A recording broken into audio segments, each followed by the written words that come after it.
அன்பு நண்பர்களுக்கு வணக்கம். களவழி 40 செய்யுள் 24.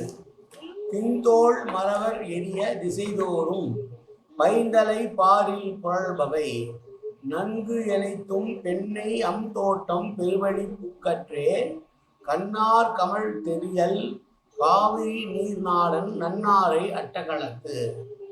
காவிரி நீர்நாடன் என்றால் சோழ அரசனை குறிக்கிறது. தன்னை எதிர்க்கிற பகைவர்களுடைய வீழ்த்துகிற போர்க்களத்திலே சோழ வீரர்கள் வாளை எல்லா திசையிலும் சுழற்ற ஆங்காங்கே தலைகள் கீழே உருண்டு கிடக்கின்றன. பகைவரின் தலைகள் அது பார்ப்பதற்கு எப்படி இருக்கிறது என்றால், புயல் காற்று அடித்து ஓய்ந்த பின்னால் பனைமரத்திலே உள்ள காய்ந்த கரிய காய்கள் கீழே சிதறி கிடப்பது போல கிடக்கிறது என்று பனங்காய்களுக்கு ஒப்பாக பகைவர்களின் தலையை சொல்லுகிறார் செய்யுளிலே புலவர்.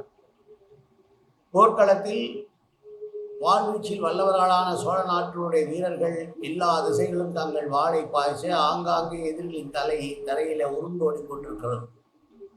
அது புயல் ஓய்ந்த பின்னால் பனங்காட்டுக்குள் சென்று பார்த்தால் தெரியும். பெரிய புயல் அடித்த பின்னால் மரத்தில் உள்ள காய்கள் இலைகள் அந்த பட்டைகள் எல்லாம் விழுந்து கிடப்போம். அதே போலத்தான் இங்கே கரிய காய்கள் என்றால் நன்றாக பழுத்திருக்கிற பனங்காய்கள் தரையிலே விழுந்திருப்பது போல இங்கே தலைகள் காணப்படுகின்றன போர்க்களத்திலே என்கிறார். மீண்டும் செய்யுள்.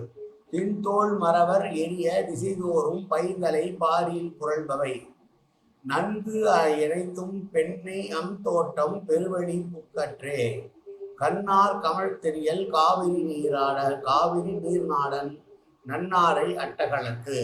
நன்றி, வணக்கம்.